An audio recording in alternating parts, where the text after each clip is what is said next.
as is popularly known as the Maradona. For those who were born back in those days, you know what I'm talking about. It is no other than the disputed tribe. The man that his tribe has been disputed over time. They said he's a Yoruba man. Probably he has an Hausa mother or something along the line happened. But nevertheless, he's called IBB. Ibrahim Badamasi Babangida. That is his name. A once ruler, head of state, Babangida. Now, something aside being a tyrant, aside being a dictator, there are other things that you can actually attach to IBB. And one of this thing is the issue of June 12th. June 12th. And this June 12th is tied to no other than the person that you know, Chief MKO Abiola Moshood Kashimawo Abiola, late, either assassinated or he died as a result of some other health issue. That I do not know.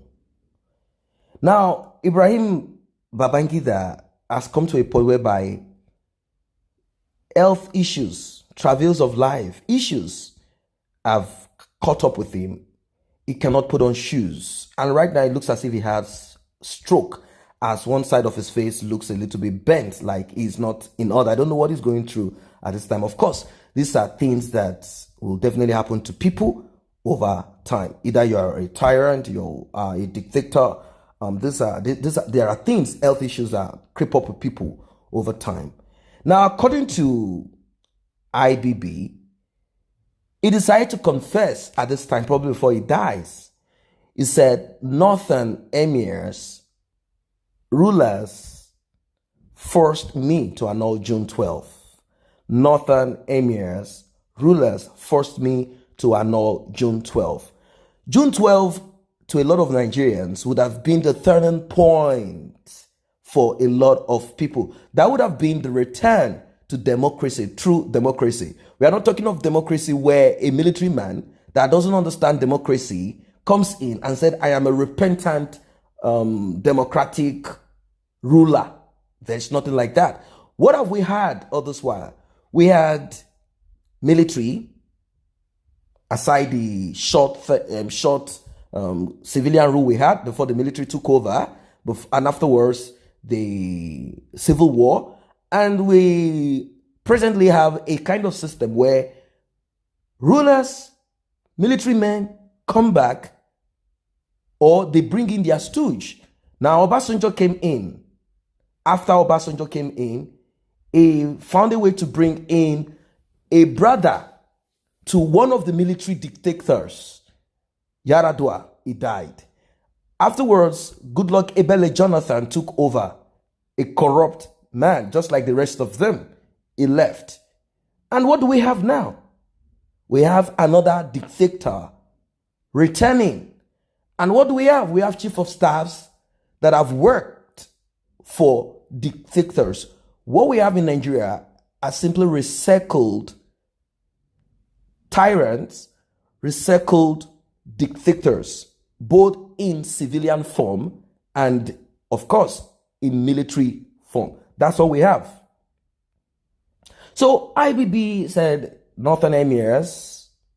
He has not even said that some generals like himself told him what to do. He said Northern Emirs rulers forced me to annul June 12th. IBB opens up, implicates David Mark I, Abacha, and Emirs. At times you might think there are people only from the north that are involved in the problem that we have in Nigeria. Now I think you heard the name, David Mark. You want to ask yourself, for people that are not, probably conversant with names, you want to ask who David Mark is. Who is David Mark? Is he a northerner? Where is he from? What position has he occupied in Nigeria? Those are the questions you want to ask. Anyway, I'll tell you a little bit of this. David Alecheno Bonaventure Mark, GCON, is a retired Nigerian Army Brigadier General and politician. He was president of the Senate of Nigeria from 2007 to 2015 and as a senator for the Benue State constituency. Now, it's not necessarily from the south, but in between. In between.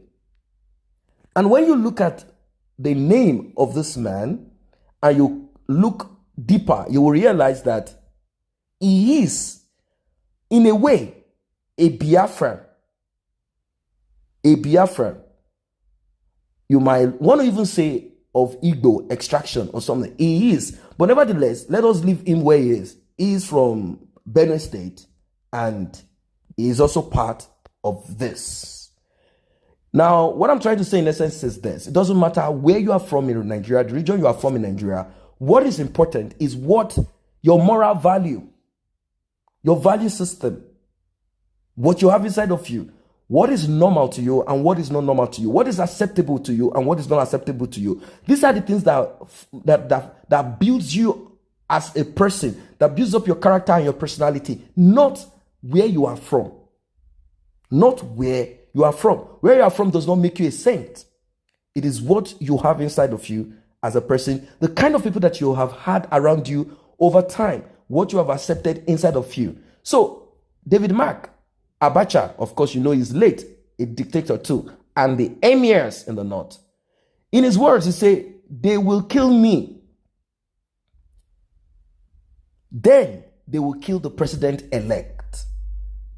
IBB repeated again, they will kill me. Either they are going to kill him using some diabolic form, I do not know. Either they are going to kill him because they have the hairs of the other military dictators, I do not know. Probably he felt he will not be free in his home or wherever he is, since he's going to have them around him. They could poison him, and he doesn't know how long he's going to keep feeding and eating without them finding a way to infiltrate his wife, infiltrate his children, infiltrate his cook or something. So he knows that his life is not safe. They will kill me, he confessed. They will kill the president-elect, Chief MKO Abiola, if I went ahead with the election. The question, people want to ask him, why didn't you allow him to go in there to see if they are going to kill him? But then he has said something. It is not just MK Abiola. Two things are tied to it. Two lives are tied to it. My life and his own life. So it's better I keep my life and he doesn't get there. Now, what now eventually happened to MK Abiola? Wasn't he killed? So MK Abiola died and Mr. IBB is alive. Irony of life. He said if he went ahead with the election and announced the winner of the elections, which we all know will be Basharun MKO Abiola, I know so. I am not daft. He won. He tried. I feel bad about the whole matter.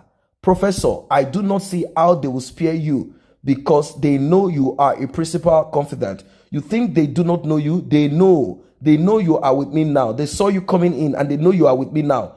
I cannot kill myself for the sake of what the country wants. I am sorry. IBB lamented. Simply put, there are people that are watching, even the person that is interviewing IBB as at the time of him saying this. So he said, they saw you coming in. They know who you are. And he is not going to come and die for Nigeria. That is not worth it. It was astonishing to hear a general stating that he could not lay down his life for his country. Some people say he should have laid down his life. I think even being a military man, he's not going to lay down his life. He has gone through the journey and he became a general. I don't think generals want to lay their lives down anyway. It was clear that General Babangida was in a fix as of June 21st, 1993. He said, I then proceeded to deal with the question of who were this day and for what reasons would they want to kill the president and the president-elect, the head of state and the president-elect if the June 12 election were allowed to go forward. He named them in military and in ethnic categories. Sani, General Sani Abacha, is opposed to a return to civilian rule.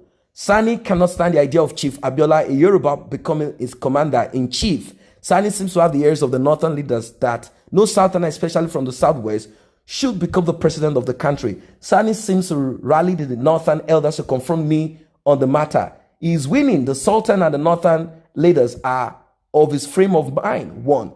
Where do I go from here? They do not trust me without Sani. I will not be alive today without the North. I would have become an officer in the Nigerian army and now the president of Nigeria. I don't want to appear ungrateful to Sani.